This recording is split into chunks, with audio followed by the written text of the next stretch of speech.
Incapaz de soportar el dolor, el gran sabio no dejaba de gritar, desesperado. «Por lo que más queráis, no sigáis recitando ese conjuro. Haré lo que me pedís, devolveré la vida a ese hombre». «¿Cómo vas a hacerlo?», inquirió el maestro. «Yendo al mundo de las sombras y enterándome en qué aposento de los 10 reyes está encerrado su espíritu», respondió el peregrino. «En cuanto lo haya logrado, no me costará mucho traerlo hasta aquí».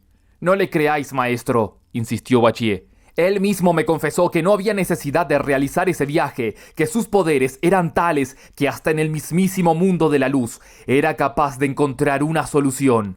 El maestro dio crédito a las palabras de Bachié y recitó una vez más el conjuro. El peregrino sentía tal dolor que no le quedó más remedio que decir: «Acudiré al mundo de la luz, acudiré al mundo de la luz». «No os detengáis, maestro», urgía por su parte Bachié al monje Tang. «Seguid recitando ese conjuro». «¡Maldita bestia!», bramó el peregrino. «¿Qué ganas con mi sufrimiento?»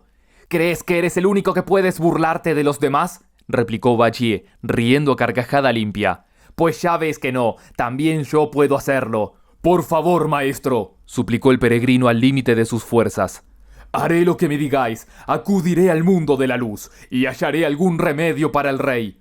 «¿Cómo vas a llegar hasta allí?», preguntó Tripitaka. «Con uno de mis saltos mortales», contestó el peregrino. «No es la primera vez que traspongo con su ayuda la puerta sur de los cielos. Para no perder tiempo, no me dirigiré al salón de la niebla divina, sino que iré directamente al 33º cielo, el de la suprema felicidad, donde se levanta el palacio Tushita. Allí me entrevistaré con Lao Tse y le pediré una píldora del elixir de los 9 cambios, que, como sabéis, es capaz de devolver un espíritu a su antiguo cuerpo, y de esta forma el rey recobrará la vida». «Vete inmediatamente y no tardes en volver», le urgió Tripitaka, encantado de tan espléndido plan. «Ahora es aproximadamente la hora de la 3ª vigilia», dijo el peregrino. «Así que calculo que estaré de vuelta hacia el amanecer. De todas formas, es conveniente que alguien se lamente y llore por este hombre. No puede continuar ahí tumbado como si fuera un simple trozo de madera. Como muerto que es, debería ofrecérsele algún tipo de exequias». «No, no», exclamó Bachié, sacudiendo la cabeza. «Tú lo que quieres es que me encargue yo de todo eso, ¿no?». «Exactamente», respondió el peregrino. «Pero sé que no lo harás, y si no lo haces, jamás conseguiré que vuelva a la vida». «En ese caso, oraré por él», concluyó Bachié. «Estate tranquilo, nadie se habrá lamentado tanto por un muerto como yo, ya lo verás». «Hay muchas clases de lamentos», afirmó el peregrino. «Cuando están desconectados totalmente del corazón, son simple griterío. Cuando van acompañados de lágrimas, reciben el calificativo de llanto respetuoso. Pero cuando a las lágrimas y a los gritos va unido el sentimiento auténtico, se llaman lamento». «Si me permites», dijo Bachié, animado, «voy a darte un ejemplo de cómo lo hago». Enseguida sacó un trozo de papel, lo partió en pequeñas tiras y empezó a hacerse cosquillas en las narices. No tardó en ponerse a estornudar como un loco. Los ojos se le llenaron de lágrimas, momento que aprovechó para lamentarse como si en verdad hubiera muerto algún miembro de su familia. Lo hizo tan bien que hasta el monje Tang perdió la compostura y terminó abandonándose al llanto. «Así es como quiero que lo hagáis», dijo el peregrino soltando la carcajada.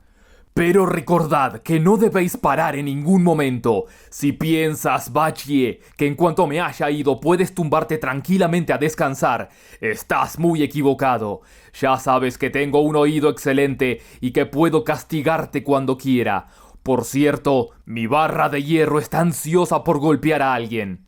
«Vete tranquilo», respondió Bachié, sollozando lastimosamente. «Te aseguro que, una vez que haya empezado a lamentarme, no habrá quien me detenga en 2 días por lo menos». El bonzo ya comprendió que los gritos no eran suficientes para complacer al peregrino. Cogió pues unas cuantas varillas de incienso y se las ofreció al difunto. «Eso está mejor», comentó el peregrino sin dejar de reírse. «Creo que puedo marcharme tranquilo. Cuando una familia se dedica a algo, el éxito está asegurado». Era aproximadamente medianoche cuando el gran sabio se despidió del maestro y de sus otros 2 hermanos. De un salto se coló por la puerta sur de los cielos, pero como había prometido, no se detuvo en el salón de la niebla divina, sino que se dirigió directamente hacia el 33º cielo, el de la suprema felicidad, donde se levantaba el palacio Tushita. En cuanto puso en él el pie, vio a Lao Tse sentado en el salón del elixir. Su concentración era absoluta, porque en aquel preciso instante estaba elaborando tan extraordinario remedio, ayudado por unos cuantos jóvenes que no dejaban de avivar el fuego con unos espléndidos abanicos de chantén. Eso no fue obstáculo para que se percatara enseguida de su presencia. Al verle, aconsejó a sus jóvenes ayudantes: «Tened mucho cuidado. Acaba de llegar el desalmado que un día osó robarnos el elixir». «No seas tan precavido, por favor», exclamó el peregrino, saludándole y sonriendo maliciosamente. «¿A qué viene tomar conmigo tantas precauciones? Deberíais saber que ya no me dedico a esas cosas». «Hace aproximadamente 500 años», replicó Lao Tse, «sumiste el cielo en una terrible confusión, robaste nuestro elixir y bebiste cuanto quisiste de él. Posteriormente, después de que el sabio Erlang lograra arrestarte y traerte prisionero a este reino de luz, fuiste refinado en el interior de mi brasero durante más de 49 días. Esfuerzo inútil que me hizo malgastar yo que sé la cantidad de carbón. Tuviste suerte al aceptar la fe budista y al comprometerte a acompañar al monje Tang en su esfuerzo por alcanzar el paraíso occidental en busca de las escrituras sagradas. La verdad es que no has cambiado gran cosa. Trabajo me costó, sin ir más lejos, que me devolvieras los tesoros que arrebataste a los monstruos de la montaña altísima. ¿Cómo quieres que confíe en ti? Ahora, si no te importa, me gustaría que me dijeras ¿cuál es el motivo de tu visita? Que yo recuerde, jamás he sido descortés con vos, se disculpó el peregrino. De hecho, os devolví los tesoros de los que habláis, en cuanto me los pedisteis. ¿A qué viene tanta suspicacia? ¿Por qué no estás en los caminos, en vez de venir a meter las narices en mi palacio?, replicó Lao Tse. Tras despedirnos de vos, explicó el peregrino, continuamos nuestro viaje sin ninguna novedad hasta que llegamos al reino del Gallo Negro. Allí nos enteramos de que el auténtico rey había sido asesinado por un monstruo que en su día se había hecho pasar por un taoísta con poderes para dominar la lluvia y el viento.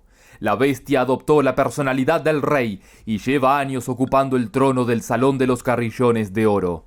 La noche de nuestra llegada, mi maestro la pasó leyendo sutras que, por cierto, no pudo concluir, ya que el espíritu del rey asesinado se le apareció en sueños y le suplicó que me permitiera acabar con la bestia que le había dado muerte. Tras sopesar cuidadosamente todas las posibilidades, decidí registrar el jardín imperial en compañía de Bachie, con el fin de reunir pruebas. Encontramos su cadáver, en perfecto estado de conservación, en el interior de un pozo de mármol de paredes octogonales. Cargamos con él y se lo enseñamos a nuestro maestro, que se emocionó tanto al verle que me exigió que le devolviera a la vida. Puso, sin embargo, unas cuantas condiciones, entre las que destacaba que en ningún momento habría de acudir al reino de las sombras en busca de su espíritu, sino que habría de llevar a cabo tan difícil empresa con la sola ayuda del de la luz. El único camino posible, por tanto, era venir a veros y pediros 1000 píldoras del elixir de los 9 cambios, para que ese rey pueda recobrar, por fin, la vida. «No sabes ni lo que dices», exclamó Lao Tse. «Abres la boca y, venga, allá van 1000 o 2000 píldoras. Se puede saber por qué quieres tantas, ni que te las comieras con arroz. Además, son extremadamente difíciles de hacer, como si crecieran en el barro y no tuvieras más que alargar la mano para hacerte con ellas. Venga, rápido, quiero todas las que pueda encontrar. Pues, para tu información, te diré, no tengo ninguna». «De acuerdo, 1000 píldoras son muchas», admitió el peregrino. ¿Qué te parecen 100 entonces? No tengo ninguna, repitió Lao Tse. ¿Y 10? Insistió el peregrino. Cuidado que es pesado este mono, exclamó enfadado Lao Tse. Te he dicho que no me queda ninguna, así que lo mejor que puedes hacer es marcharte. ¿De verdad no tiene ni una sola?, preguntó el peregrino, sonriendo con intención. En ese caso, tendré que acudir a otra puerta en busca de ayuda. ¡Márchate!, bramó Lao Tse. Sin decir nada más, el gran sabio se dio la vuelta y abandonó el palacio. Pero, lejos de tranquilizar a Lao Tse, tan inesperado gesto le hizo ponerse aún más nervioso. «No me fío de este mono», se dijo intranquilo. «Es raro que me haya obedecido con tanta rapidez. Lo más seguro es que ha ido a la parte de atrás a ver qué puede robarme». Para evitar males mayores, mandó a uno de sus asistentes que hiciera volver al peregrino. Y le dijo: «Parece como si te dieran calambres en los pies o en las manos. Es que no sabes esperar. De acuerdo, te daré una píldora de mi elixir». «Sabiendo, como sabéis, las habilidades que poseo», contestó el peregrino, «deberíais ser más generoso y dividir conmigo a partes iguales todo el elixir de oro que tengáis por ahí.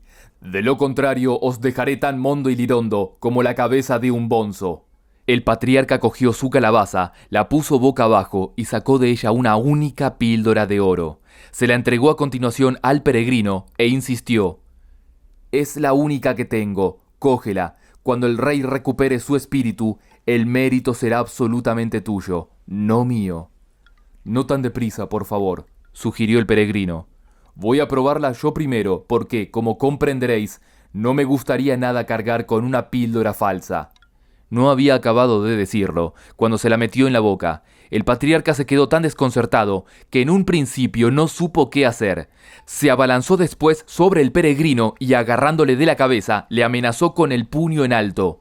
«¡Maldito mono! Si la tragas, te mato». «Vergüenza debería daros», replicó el peregrino soltando la carcajada. «Cuidado que sois tacaño y remilgado. ¿Quién os ha dicho que iba a comerme vuestros potingues? Mirándolo bien, no valen gran cosa, pero me he tomado la molestia de proteger vuestra píldora como si fuera un tesoro. ¿Os parece bien aquí?» El mono tenía una especie de bolsa debajo de la mandíbula y allí fue precisamente donde había guardado el elixir de oro. Aún así, el patriarca se cercioró de que no se trataba de ninguna de sus estratagemas, palpándola con los dedos. Cuando hubo comprobado que, en efecto, era la misma píldora que acababa de entregarle, gritó malhumorado: «¡Márchate y no me molestes más! ¡Anda!». El gran sabio le dio las gracias y abandonó el palacio Tushita. No tardó en dejar atrás las arcadas de jade, que despedían incontables rayos de luz bienaventurada. Volvió a montar en una nube y, en un abrir y cerrar de ojos, regresó a este mundo de sombra y polvo. El sol estaba apuntando por el oriente cuando llegó por fin a la puerta del monasterio de la Gruta Sagrada.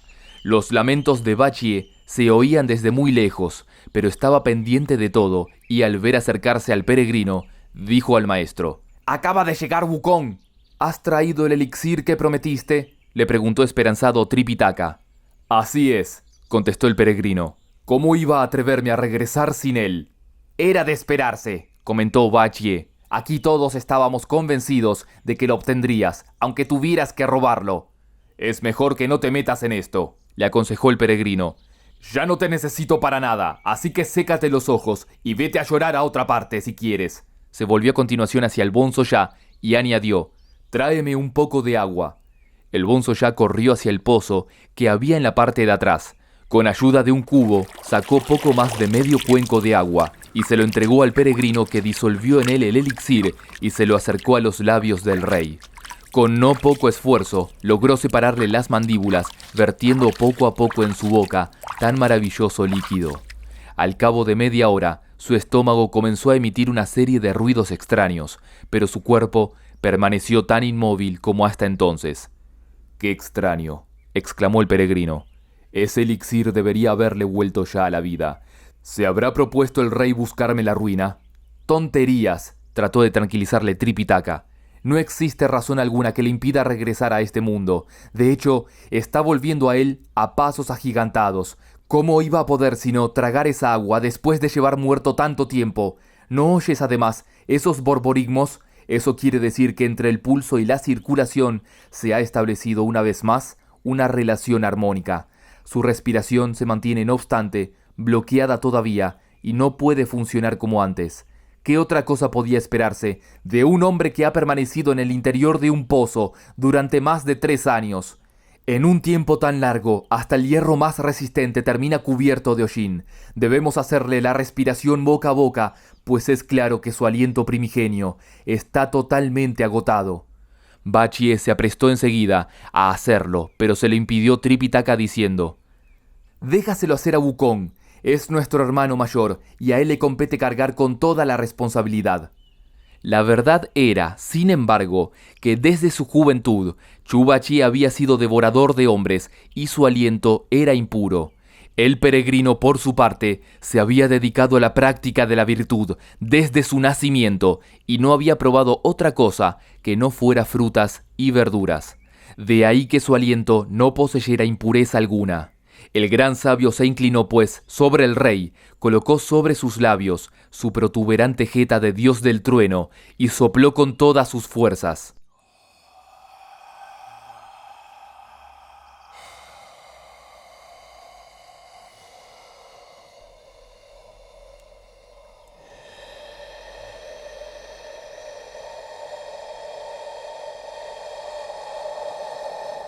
La potencia de su aliento descendió por la garganta del muerto hasta alcanzar la torre del Palacio de la Respiración, donde invadió los campos de Mercurio. Allí cambió la dirección y regresó a gran velocidad hacia la glotis. El rey tosió sonoramente y su respiración y su espíritu se hicieron una misma cosa. Enseguida se dio la vuelta y, arrodillándose ante Tripitaka, exclamó con voz agradecida: «Qué poco esperaba yo, cuando vine en sueños a solicitaros vuestra ayuda, que en solo una noche iba a pasar del mundo de los espíritus al de la luz». «Majestad», replicó Tripitaka, tratando de hacerle levantar del suelo, «yo no he hecho absolutamente nada. Todo el mérito es de mi discípulo. A él solo debéis agradecer vuestra buena fortuna». «¿Se puede saber qué estáis diciendo?», replicó el peregrino, soltando la carcajada. «Con razón afirma el proverbio, para que una casa funcione bien, solo precisa de una cabeza rectora. Es justo, por tanto, que aceptéis su reconocimiento». Tripitaka no sabía de todas formas qué camino seguir. Extendió las 2 manos y, tras hacerle levantar del suelo, condujo al rey al interior del salón del Zen. Antes de tomar asiento, su majestad insistió en dar las gracias personalmente al peregrino, a Bachie y al Bonzo Ya. En aquel mismo momento, los monjes del monasterio entraron con el desayuno en la habitación y, al ver al rey con las ropas mojadas de pies a cabeza, empezaron a temblar y a hacerse toda clase de descabelladas preguntas.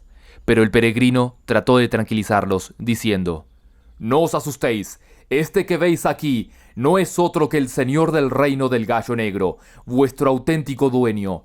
Hace 3 años fue asesinado por un monstruo, pero me las he arreglado para devolverle a la vida. Nuestra intención es acompañarle a la ciudad para desenmascarar al impostor. Así que, si habéis preparado algo de comer, traédnoslo para que podamos dar cumplida cuenta de nuestros planes». Sin pérdida de tiempo, los monjes trajeron un poco de agua caliente para que el rey pudiera lavarse y cambiarse de ropa.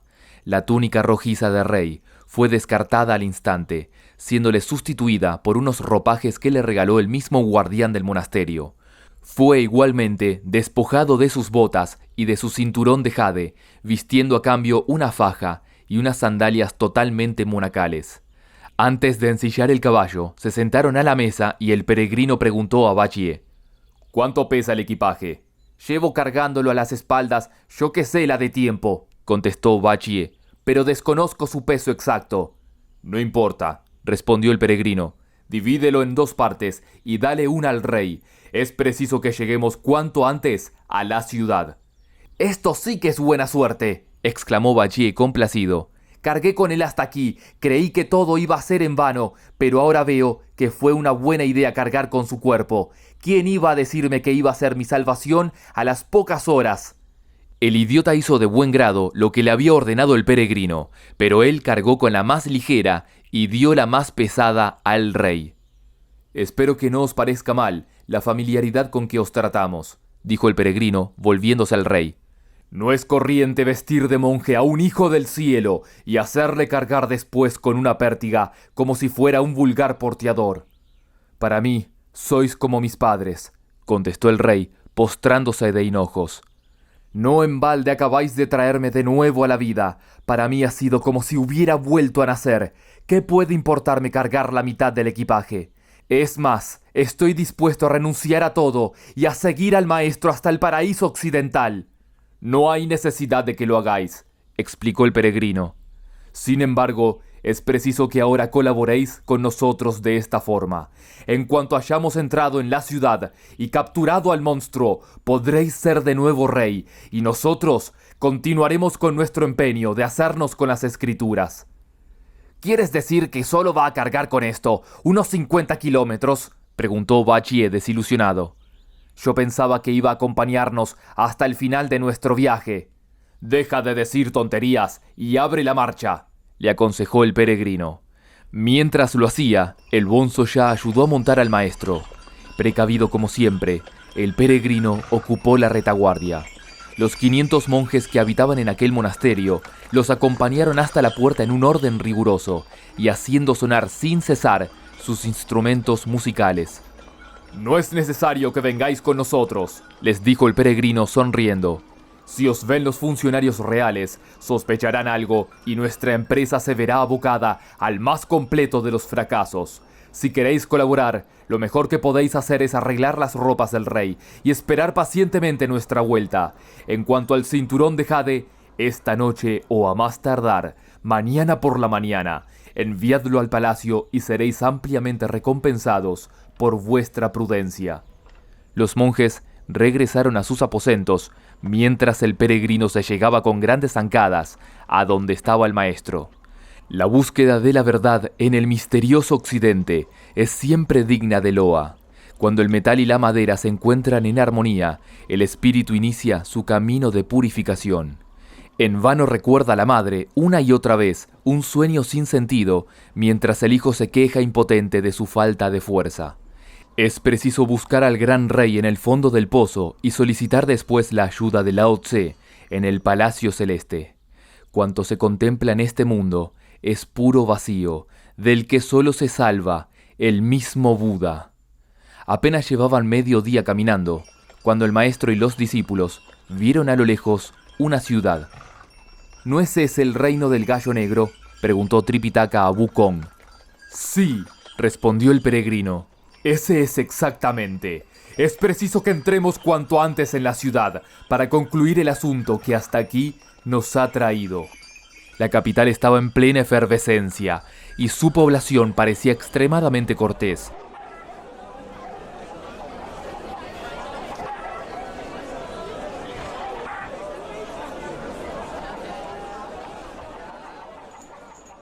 Pronto descubrieron los peregrinos las torres del dragón y las atalayas del fénix. Sobre su grandeza y belleza disponemos de un poema que afirma: su arquitectura era tan espléndida como la de los Tang. En su interior se adivinaba el continuo trajín de gentes selectas. Los signos de riqueza eran manifiestos hasta en la forma de ondear de las banderas y estandartes. El conjunto ofrecía una sensación de paz absoluta, que no rompían las constantes hileras de nobles que entraban y salían del palacio. Creo que deberíamos renovar nuestros salvoconductos, dijo Tripitaka al bajar del caballo. De esa forma nos evitaríamos yo que sé la de problemas burocráticos.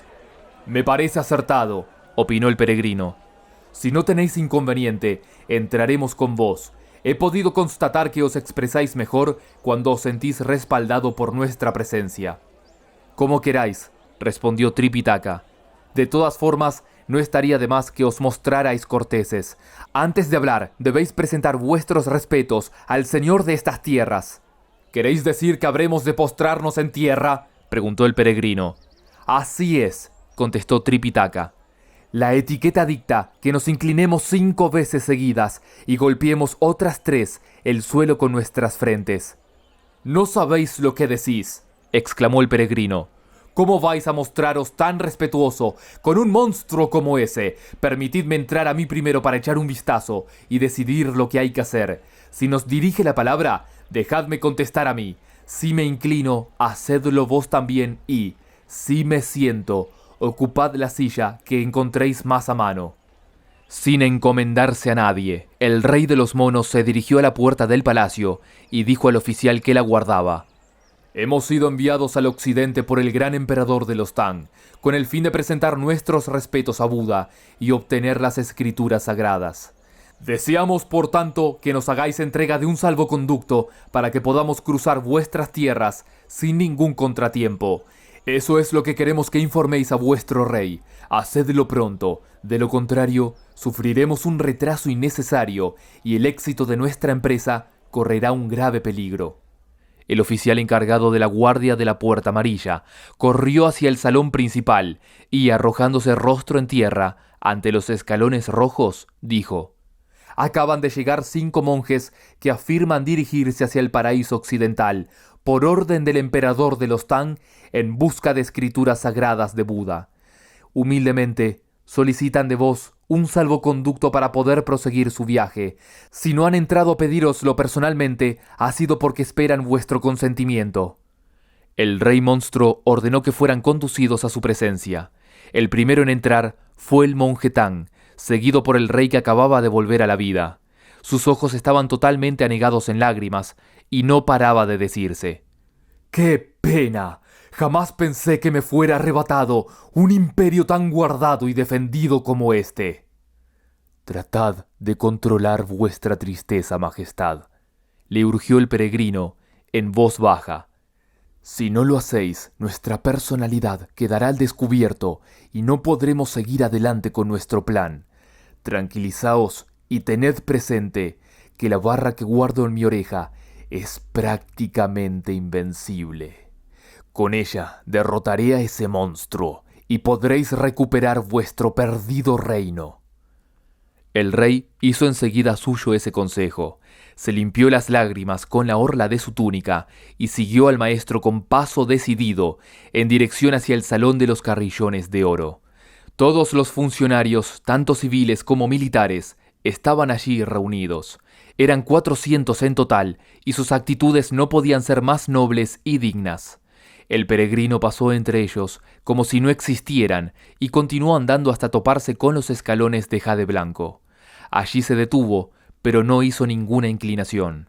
Desconcertados, los funcionarios murmuraron entre sí: ¿Cómo puede ser tan estúpido y maleducado este monje? ¿Por qué no se postra ante nuestro rey y ensalza sus incomparables virtudes? Ni siquiera ha inclinado la cabeza. Es el colmo de la audacia y la grosería. Antes de que acabaran de decirlo, el rey monstruo levantó la voz y preguntó: ¿De dónde viene este monje? De la gran nación de los Tang, contestó el peregrino con valentía. Que se halla ubicada en las tierras del este del continente de Jambudvipa. He sido enviado por orden expresa del emperador del monasterio del trueno, en los territorios occidentales, en busca de las escrituras sagradas. Al pasar por aquí, comprendí que necesitaba un salvoconducto y decidí venir enseguida a solicitároslo. «Así que eres originario de las tierras del este», bramó el rey monstruo malhumorado. «¿Cómo es que no te inclinas ante mí, si mi reino no es vasallo del que tú procedes y no mantiene con él relación alguna?» «No comprendo cómo se os ocurre decir semejante cosa», replicó el peregrino, soltando la carcajada. «El reino de las tierras del este ha durado desde el principio de los tiempos, motivo por el cual ha sido tenido por el más respetable de cuantos han existido, existen y existirán. El vuestro, por el contrario, no goza de ningún predicamento y apenas es conocido más allá de sus propias fronteras. ¿Acaso no habéis oído el proverbio que afirma que el señor de un reino poderoso es padre y legislador, mientras que el de uno sin poder es hijo y, por lo tanto, está sujeto a la obediencia? ¿Cómo os atrevéis a echarme en cara que no me he inclinado ante vos, cuando no me habéis ofrecido el recibimiento que merezco? Apresad a este mono tan maleducado y protestón, gritó el rey monstruo dirigiéndose a sus funcionarios. Al punto, todos hicieron ademán de abalanzarse sobre el peregrino, que los detuvo agitando contra ellos un dedo, al tiempo que les advertía: «¡Renunciad a vuestro empeño!». Todos se quedaron clavados en el sitio, incapaces de dar un solo paso al frente. Los aguerridos capitanes de los ejércitos imperiales parecían simples estatuas de madera, mientras que los mariscales recordaban a figuras modeladas en la arcilla. Al comprobar la facilidad con que el peregrino había inmovilizado a sus más inmediatos servidores, el rey monstruo saltó del trono, dispuesto, al parecer, a cumplir él mismo la orden que acababa de dar. «Esto va bien», se dijo el rey de los monos satisfecho. «Va a ser exactamente lo que yo quería. En cuanto se acerque un poco más, le voy a hacer un agujero en la cabeza con mi barra, aunque sea de acero puro». Pero en el mismo instante en que se disponía a descargar el golpe, apareció el príncipe y desbarató todos sus planes. Raudo como una flecha, agarró al rey monstruo de la manga y, arrodillándose ante él, dijo: «No os abandonéis a la ira, os lo suplico». «¿Qué queréis decir con eso?». «Permitidme contaros algo», contestó el príncipe. «Hace 3 años oí comentar que el emperador de los Tang, señor de las tierras del este, había enviado a un monje muy virtuoso al paraíso occidental en busca de escrituras sagradas. Ahora veo que aquellos rumores eran ciertos y que tenemos el honor de contar entre nosotros con personajes tan ilustres. Sé que poseéis un carácter fuerte y no dado a las componendas, pero si apresáis a este monje y le mandáis ejecutar, el señor de los Tang se sentirá muy ofendido y volverá sus ejércitos contra los nuestros. Recordad que, no contento con reunificar el imperio, Li Shermin conquistó no pocos reinos con ayuda de su astucia y su portentosa inteligencia. ¿Qué creéis que hará cuando se entere de que habéis dado muerte al monje que él envió y que es, al mismo tiempo, su hermano? Con toda certeza reunirá un gran ejército y se lanzará sobre nuestras fronteras. No habrá entonces lugar para las lamentaciones, pues a la vista de todos está que nuestros ejércitos son reducidos y a nuestros generales les falta la confianza y el arrojo que a los suyos les sobra. Os suplico que permitáis interrogar personalmente a estos monjes para aclarar por qué no se han arrodillado ante vos». El príncipe era una persona muy prudente y pensó que, si no intervenía a tiempo, el monje Tang podía salir mal parado. De ahí que decidiera hacer cuanto estuviera en su mano para aplacar la ira del monstruo. Lo que menos pensaba él es que el peregrino estuviera a punto de atacar. El rey monstruo aceptó su consejo y volvió a sentarse en el trono, al tiempo que preguntaba en voz alta: «¿Cuándo salió este monje de las tierras del este? ¿Y por qué le pidió el emperador de los Tang que fuera en busca de las escrituras?». «Mi maestro», contestó el peregrino, con la misma arrogancia que antes, «estableció con él un pacto de hermandad, recibiendo el nombre honorífico de Tripitaka. Uno de los principales consejeros del señor Tang, Wei Chen, tuvo que ejecutar por orden del cielo al dragón del río Qin, motivo por el que se vio obligado a recorrer en sueños el mundo de las tinieblas. En cuanto volvió a la vida, celebró una ceremonia en favor de los espíritus de todos los fallecidos, que presidió mi maestro. Fue él quien dirigió las plegarias y recitó los sutras que habían de mover el compasivo corazón de la Bodhisattva Kuan Yer-in de los mares del sur. Su labor intercesora alcanzó tales grados de perfección que la misma Madre de la Misericordia le manifestó que debería emprender cuanto antes un largo viaje hacia el oeste. El maestro aceptó sin dilación su sugerencia, ofreciéndose de buena gana a sacrificar su bienestar personal por el de todo el pueblo y poniéndose enseguida en camino. El emperador en persona se encargó de organizar una empresa que dio comienzo el día 12º del 9º mes del año 13º del período Chen Kuang de los grandes Tang. Tras varias jornadas de marcha, el maestro llegó a la montaña de las 2 fronteras, donde me aceptó como discípulo. Mi nombre es Sun Wukong, aunque todo el mundo me conoce por el peregrino. Juntos hicimos el camino que nos separaba del Tíbet, reino al que pertenece el pueblo de la familia Gao. Allí el maestro tomó el segundo discípulo, perteneciente a la familia de los Chu, a quien otorgó el nombre religioso de Wu-Nen, aunque también es conocido como Ba-Chie. En el reino de la corriente de arena se nos unió un tercer discípulo, llamado Sha Wu-Qin, aunque siempre nos referimos a él como el Bonzo Ya. Finalmente, al pasar ayer por el monasterio de la Gruta Sagrada, se ofreció a seguirnos uno de los taoístas mendicantes que allí viven. Su ofrecimiento no podía llegarnos en mejor momento, ya que el camino es cada vez más duro y precisábamos de alguien que cargara con el equipaje. Tras escuchar una relación tan detallada, el rey monstruo no encontró nada que pudiera incriminar al monje Tang, y mucho menos aún al peregrino. Se volvió pues hacia el rey que acababa de volver a la vida y dijo: «He de reconocer que vosotros tres formáis un grupo homogéneo, cosa que no puede decirse de ese taoísta. Hay algo en él que desentona abiertamente con vosotros. No sé por qué. Tengo la impresión de que ha sido arrancado a la fuerza de algún lugar que, por el momento, desconozco. ¿Os importaría decirme cómo se llama y si dispone de algunos papeles que demuestren su condición de monje? Obligadle a acercarse para que pueda interrogarle». «¿Qué voy a hacer?», preguntó el rey a Wukong, temblando de pies a cabeza. «Yo no tengo una imaginación como la vuestra, y jamás he sido sometido a un interrogatorio como el que me aguarda». «No tengáis ningún miedo», le aconsejó el peregrino, dándole un pellizco. «Yo responderé por vos».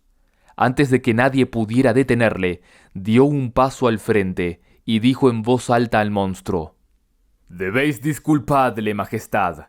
Este taoísta no solo es mudo, sino también es un poco sordo. Si le hemos admitido en nuestra compañía, ha sido porque conoce el camino que conduce al paraíso occidental, pues él mismo lo transitó cuando era joven. Puedo aseguraros de todas formas que conozco hasta el último detalle de su vida, el nombre de sus antepasados y progenitores, sus altibajos de fortuna, en fin, todo. Si me lo permitís, puedo responder por él a todas las preguntas que penséis formularle». «Está bien», asintió el rey monstruo, «pero hacedlo escuetamente y sin faltar para nada a la verdad. De lo contrario, podéis ser juzgado y condenado a severísimas penas». «Este taoísta», explicó el peregrino, «posee una edad muy avanzada, lo cual explica en parte que sea sordomudo y posea un carácter bastante apocado. Es originario de estas tierras y la desgracia se abatió sobre él hace aproximadamente 5 años. En aquellos tiempos el cielo se negó a dejar caer una sola gota de lluvia, adueñándose la sequía tanto de los campos como del ánimo de los hombres. En vano ayunaron y presentaron al cielo sus plegarias el rey y todos sus súbditos. En 10.000 kilómetros a la redonda no se veía una sola nube. La gente se moría de hambre, como si estuviera colgada patas arriba y no supiera llevarse la comida a la boca. Cuando más desesperada parecía su situación, apareció procedente de Chunnan, un truán de la verdad absoluta, que convocó a los vientos e hizo que la lluvia cayera por fin. Sin embargo, acabó asesinando al rey y arrojando su cadáver al fondo de un pozo que se abría en el centro del jardín imperial. No contento con eso, usurpó sin que nadie se percatara de ello el trono, haciéndose pasar por un descendiente directo del dragón. Ha sido una suerte que nuestro viaje nos haya traído hasta aquí, porque eso nos brinda la oportunidad de aumentar nuestros, ya de por sí, abultados méritos. Como prueba de que no miento, hicimos que el muerto volviera a la vida. Su agradecimiento fue tal que no dudó en ofrecerse a seguirnos hasta el oeste, como si de un monje mendicante se tratara. Este taoísta es, en fin, el auténtico y justo señor de estas tierras». El rey monstruo se sintió tan asustado por lo que oía, que el corazón comenzó a latirle como si fuera un ciervo desbocado, y la vergüenza tiñó su rostro de rojo. Hubiera querido huir, pero no tenía ninguna arma a mano. Desesperado, se dio la vuelta y vio que uno de los capitanes de su guardia tenía una espléndida cimitarra de acero. El oficial había sido víctima de la magia inmovilizadora del peregrino, y más que una persona, parecía un vulgar muñeco. En un abrir y cerrar de ojos, el monstruo le arrebató el arma y se elevó por los aires, tratando de escapar a lomos de una nube. Ante el cariz que iban tomando los acontecimientos, Chu Bachie y el bonzo ya gritaron al peregrino: «¿Cómo puedes ser tan imprudente? Es incomprensible que le hayas desenmascarado de la forma en que lo has hecho. Deberías haberte valido de la astucia, tendiéndole una trampa de la que no pudiera escapar. Ahora es ya demasiado tarde. ¿Cómo vamos a dar con él si se ha remontado con tanta facilidad por los aires?» «¿A qué viene gritar de esa forma?», les increpó el peregrino, soltando la carcajada. «Hay tiempo para todo. Antes de salir en persecución de ese monstruo, es conveniente que el príncipe rinda pleitesía a su padre y la reina presente sus respetos a su auténtico marido. Recitaré a continuación un conjuro y todos estos oficiales se verán libres de la magia que los atenaza, para que también ellos puedan estar al tanto de lo ocurrido y reconozcan las virtudes de su auténtico señor. Solo entonces partiré en busca de esa bestia». En cuanto hubo cumplido lo que acababa de decir, volvió a llamar a Bachi y al bonzo ya y les dijo: «Cuidad del rey, de sus súbditos, de su familia y del maestro, mientras yo esté fuera». Y antes de que alguien pudiera abrir la boca, desapareció de su vista. El peregrino se elevó por encima del noveno cielo y, abriendo los ojos cuanto pudo, miró en todas las direcciones. No tardó en descubrir que el monstruo huía en dirección noreste. Hacia allá se lanzó como si fuera un dardo. Cuando estuvo a su altura, gritó en su tono triunfal: «Se puede saber a dónde vas tan deprisa. Por mucho que corras, no lograrás burlarme». «Cuidado que eres fanfarrón, peregrino Sun», respondió a su vez el monstruo desenfundando la cimitarra. «Es cierto que ocupé el trono a un mortal, pero no comprendo por qué has hecho de ello un asunto de honor personal. Mirándolo bien, ¿a ti qué más te daba? Se ve que te gusta meterte donde nadie te llama». «¿Así que piensas que debería haberte permitido seguir siendo rey?», preguntó el peregrino, soltando la carcajada. «Menudas pretensiones las tuyas.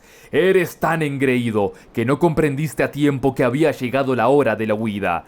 Es incomprensible que, habiéndome reconocido, optaras por interrogar a mi maestro, solicitando de él una confesión completa. ¿Cómo has podido ser tan ciego? La confesión te la voy a dar yo ahora mismo, así que no trates de huir, porque es preciso que pruebes mi barra de hierro». El monstruo se hizo a un lado y, con la ayuda de la cimitarra, esquivó el terrible golpe del peregrino. De esta forma dio comienzo una batalla francamente espléndida. A la fiereza del rey de los monos, el monstruo oponía su fuerza, haciendo que la cimitarra y la barra de hierro se encontraran una vez tras otra. El polvo que levantaban los dos contendientes pronto oscureció las tres regiones, pero a nadie pareció importarle, porque aquel día un rey depuesto volvió a ocupar su antiguo trono. Al cabo de varios encuentros, las fuerzas del monstruo empezaron a flaquear y no pudo seguir resistiendo los ataques del rey de los monos. Pero, lejos de continuar huyendo, decidió regresar a la ciudad de la que había sido señor. Se metió entre las apretadas filas de funcionarios reales que se hallaban de pie ante las escalinatas de jade blanco y, tras sacudir ligeramente el cuerpo, se convirtió en la imagen exacta del monje Tang. Eran tan idénticos que nadie sabía decir cuál era el auténtico. Para colmo de confusiones, los dos se colocaron en el mismo sitio. El gran sabio trató de descargar su barra sobre el impostor, pero el monstruo le dijo: «¿Por qué quieres golpearme? ¿Es que no ves que soy yo?». Y no supo qué hacer. Desconcertado, se volvió hacia el auténtico monje Tang, que también le preguntó: «¿Por qué quieres golpearme? ¿Es que no ves que soy yo?». «Si acabo con el monstruo», comentó indeciso el peregrino, Todo el mundo alabará mi hazaña, pero si me equivoco y doy muerte al maestro, mi mérito se transformará en una imborrable vergüenza. Se volvió hacia Bachie y el bonzo ya y les preguntó: ¿Podéis decirme quién es el monstruo y quién el maestro? Señaladme al falso y le daré muerte al instante. Me temo que no podemos ayudarte, contestó Bachie. También a nosotros nos cuesta distinguirlos. Estabas ahí arriba gritando y luchando y de pronto aparecieron dos maestros. Averigua tú cuál es el verdadero. El peregrino recitó un conjuro e hizo una serie de gestos mágicos con las manos. Al instante acudieron a su llamada los 6 dioses de las tinieblas y los 6 dioses de la luz, los guardianes de los 5 puntos cardinales, los 4 centinelas, los 18 protectores de la fe, el espíritu local y el dios de aquella región montañosa. Estoy tratando de dar muerte a un monstruo, pero se ha convertido en la copia exacta de mi maestro y no puedo distinguirlos, explicó el peregrino.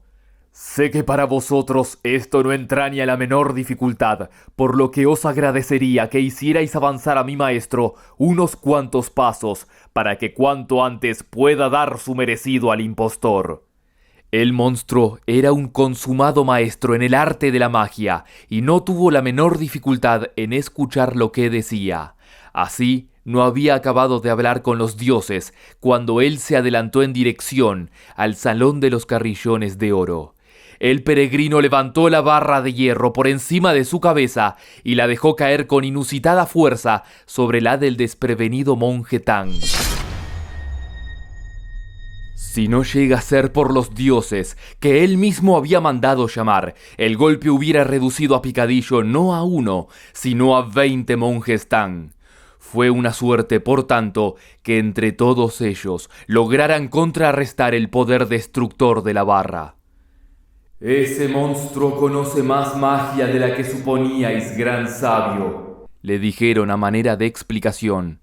De hecho, es el que se ha movido. El peregrino corrió tras él, pero el monstruo se las arregló una vez más para volver junto al auténtico monje Tang, y la situación continuó tan confusa como al principio. El peregrino no sabía qué camino tomar. Se sentía tan poco contento de sí mismo que, cuando vio a Bachie sonriendo como un tonto, se enfadó con él y le preguntó: ¿Se puede saber qué es lo que te pasa? Ahora estás mucho peor que antes, porque en vez de un maestro, tienes 2 a los que obedecer y servir. ¿Tanta gracia te hace eso? Dices que soy tonto, replicó Bachie. Pero por lo que veo, tú eres muchísimo más tonto que yo. ¿A qué viene malgastar energía solo porque no sabes distinguir al auténtico maestro del falso? Yo tengo la solución, pero, como siempre sueles hacer, no me has preguntado mi opinión. Ahora todo depende de si estás o no dispuesto a aguantar un pequeño dolor de cabeza. Si lo estás, pide al maestro que recite ese conjuro que tú y yo sabemos, y el bonzo ya y yo nos encargaremos de desenmascarar al impostor.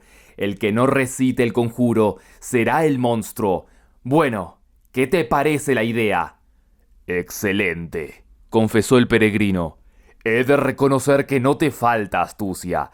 Ese conjuro solo lo conocen 3 personas. El Buda Tathagata, que lo ideó. La Bodhisattva Kuan Yin, que se lo transmitió al maestro. Y Tripitaka, que era su único destinatario. Adelante, maestro. No tengas miedo. Estoy dispuesto por vos a soportar todo el dolor que sea preciso. Aunque a regañadientes, el monje Tang empezó su recitado. El monstruo, por su parte, no tuvo más remedio que recurrir a la farsa, mascullando palabras que no querían decir en realidad nada. Pero el engaño no pasó desapercibido a Bachie, que dijo enseguida: «Este que está murmurando tonterías es el monstruo». Sin encomendarse a nadie, levantó el tridente y lo dejó caer con todas sus fuerzas sobre el monstruo, que se elevó de inmediato hacia lo alto y trató de huir, escondiéndose por entre las nubes. Bachie no perdió el tiempo. Dando un sonoro grito, se encaramó en una nube e inició la persecución. El bonzo ya le siguió a toda prisa, dejando a su suerte al monje Tang y blandiendo su báculo, ansioso por entrar en combate. Solo entonces se decidió Tripitaka a poner fin a la recitación del conjuro. El gran sabio se repuso pronto del terrible dolor de cabeza y se lanzó hacia lo alto, arrastrando su maravillosa barra de hierro. La batalla se prometía en verdad espléndida. Los 3 monjes, fieros como el mejor de los guerreros, rodearon al monstruo y no dejaron de descargar golpes sobre él. Bachie se encargó de hacerlo por la derecha, mientras que el bonzo ya lo hacía por la izquierda. El peregrino, por su parte, les dijo: «Si le ataco de frente hará cuanto esté en su mano por escapar, pues está familiarizado con mi forma de luchar y sabe que no tiene nada que hacer conmigo. Es mejor, por tanto, que me coloque en una posición más elevada y descargue sobre él uno de esos golpes conocidos como machacadores de ajo. Creo que eso acabará con él». El gran sabio montó en una nube sagrada y no tardó en alcanzar el 9º cielo. Pero cuando se disponía a descargar su golpe definitivo, oyó que alguien le gritaba desde una nube de colores que se veía hacia el noreste. No hagas eso, Sun Wukong. El peregrino miró con más detenimiento y comprobó que se trataba de la Bodhisattva Manjushri. Dejó a un lado la barra de hierro e, inclinando respetuosamente la cabeza, preguntó: «¿A dónde vais, Bodhisattva?» Atrapar ese monstruo por vos. Respondió Manjushri. «Muchas gracias por las molestias que os habéis tomado», dijo el peregrino. La Bodhisattva sacó de las mangas un espejo para reflejar monstruos y lo dirigió hacia la bestia. Al punto se vio en él la forma que le era habitual. El peregrino ordenó a Bachie y al bonzo ya que fueran a presentar sus respetos a la Bodhisattva y a echar una mirada a lo que reflejaba el espejo. Su apariencia no podía ser en efecto más feroz.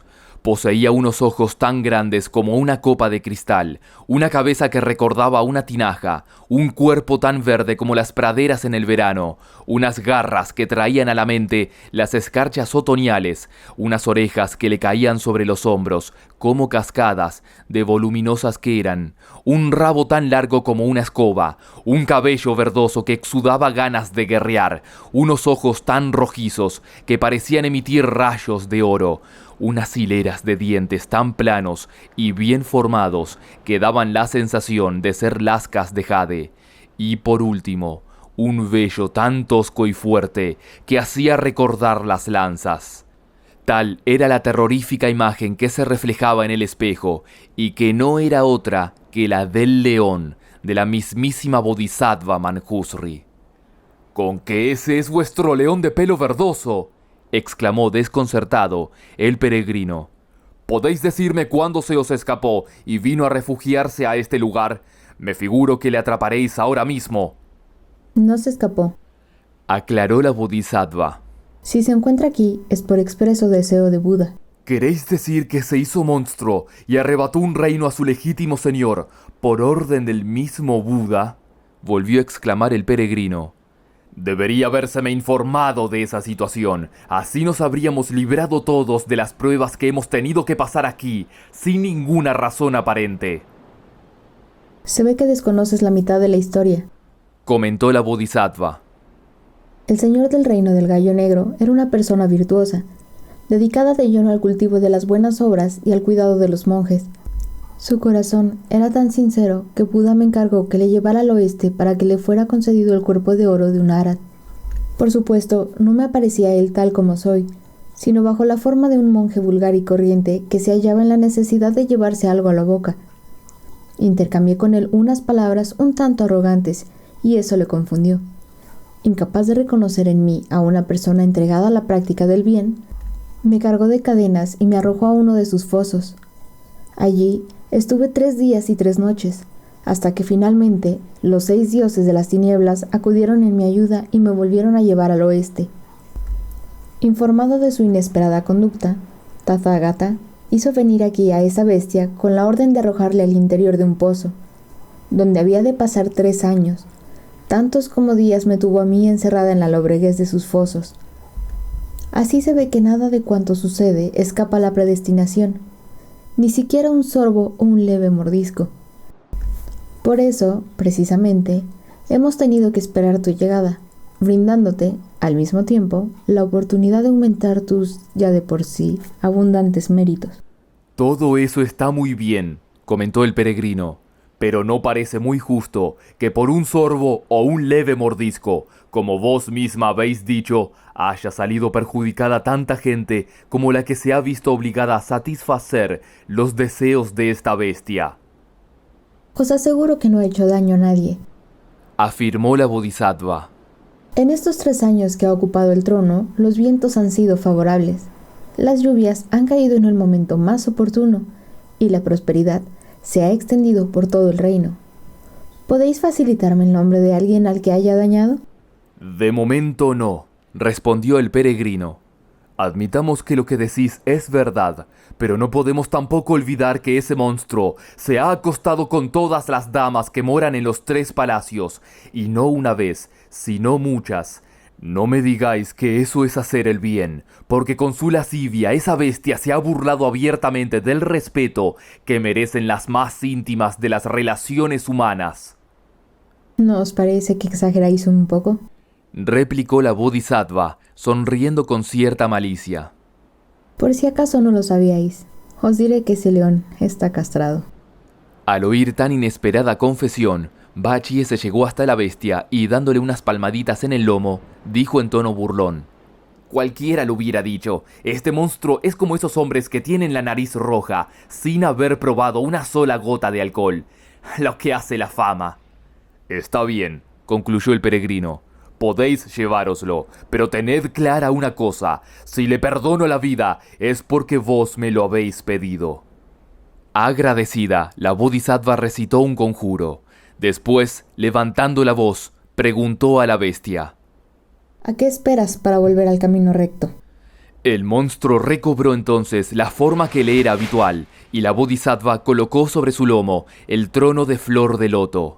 En cuanto el león sintió su peso, se elevó por los aires y los peregrinos no volvieron a verle más. Se dirigió directamente al monte Wutai a escuchar las explicaciones de los sutras que tenían lugar a los pies del trono de loto. No sabemos si el monje Tang y sus discípulos pudieron abandonar por fin la ciudad. Quien desee averiguarlo deberá escuchar con atención lo que se dice en el próximo capítulo.